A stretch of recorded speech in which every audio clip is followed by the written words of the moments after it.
அழகிய அன்பு சேனலுக்கு உங்களை அன்புடன் வரவேற்கிறேன். இந்த வீடியோவில் என்ன பார்க்க போகிறோம்னா சில விஷயங்களை பற்றி தான் பேச போகிறோம். வாங்க வீடியோக்குள்ளே போகலாம். ஒரு நாள் நான் வீடியோவை பார்த்துட்டே வந்தேன். அப்போ ஒரு 10க்கு 10 ரூம் இருக்கும். அந்த பிள்ளைக்கு வந்து ஒரு 10-12 வயசு தான் இருக்கும். அந்த 10க்கு 10 ரூமில் மெடலு, ஷீல்டு, கப்பு எல்லாமே நிறைஞ்சிருந்தது. அதை என் மகன்கிட்ட பார்ப்பா அப்படின்னு சொன்னேன். என் மகன் அதை பார்த்துட்டு ஒரே வாரத்தில் என்ன சொன்னார்னா, அவனுடைய இளமையில் சந்தோஷத்தையே தொலைச்சிட்டாமா அவன் அப்படின்னு சொன்னார். இந்த சின்ன வயசுல இவ்வளோ அறிவு திறமையாக இருக்குது, அதை நம்ம எப்பயுமே பாராட்டி தான் ஆகணும். இருந்தாலும் என் மகனுடைய கருத்து என்னென்னா, அந்த வளர வேண்டிய வயசில் அந்த பிள்ளை தன்னுடைய சந்தோஷமான வாழ்க்கையில் வாழ்ந்து வளரணும். என் மகனை நீங்கள் எடுத்துக்கிட்டிங்கன்னா நல்லா பாடுவார், நல்லா வாசிப்பார், படிக்கவும் செய்வார். அதே சமயம் அவருடைய சின்ன வயசில் ரொம்ப ஜாலியாக இருப்பார். இன்றைக்கி நீங்கள் பார்த்தீங்கன்னா அவர் இந்த வயசுலையும் இளமையை தொலைக்காமல் நல்லா படிக்கவும் இந்த வயசில் ஜாலியாகவும் இருக்கார். திருக்குறள் 959 நிலத்தில் கிடந்தமை கால் காட்டும் காட்டும் குலத்தில் பிறந்தார் வாய் சொல்.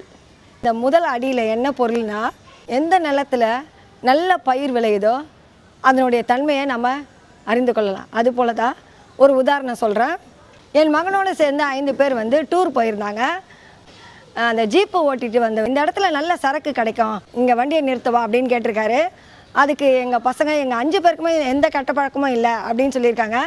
இதை வந்து எனக்கு ஃபோன் செய்து சொல்லியிருந்தார். அப்படியா அப்படின்னு கேட்டிருந்தேன். ஏன் அப்படி சொன்னேன் அப்படின்னு கேட்டேன். நாங்கள் 5 பேருமே நல்ல வளர்ப்புமா அப்படின்னு சொன்னார். இதுதான் நம்ம பெற்றோர் வளர்ப்புக்கு கிடைத்த அங்கீகாரம். குலத்தில் பிறந்தார் வாய் சொல்.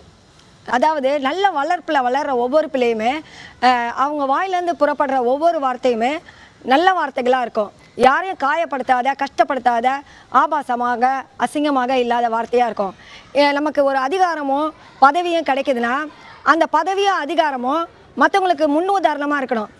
ஆனால் இங்கே சிலர் எப்படி பேசுகிறாங்கன்னா, டேஷு, வாயில் நல்லா வந்துடும், கொத்து பரோட்டா. இது ஒரு நல்ல தலைமை பண்புக்கு அழகில்லை. எந்த தலைவனாக இருந்தாலும் அவங்கள பின்பற்றுவங்களும், அவங்க தொண்டராக இருந்தாலும் அவங்களுடைய வார்த்தைகளை பார்த்து தான் பின்பற்றுவாங்க. இது போல் அநாகரிகமான வார்த்தைகள் பேசுகிறதால அவங்களுடைய நல்ல பண்புகள் தான் இங்கே வந்து கெட்டு போகுது. நம்ம பேசும் வார்த்தை தவறாக இருந்தால் அதை சுட்டி காட்டுறவங்க தான் சிறந்தவங்க. இந்த வீடியோ உங்களுக்கு பிடிச்சிருந்தா லைக் பண்ணுங்கள், கமெண்ட் பண்ணுங்கள், மறக்காமல் அழகிய அன்பு சேனலை சப்ஸ்கிரைப் பண்ணுங்கள். மீண்டும் சந்திப்போம்.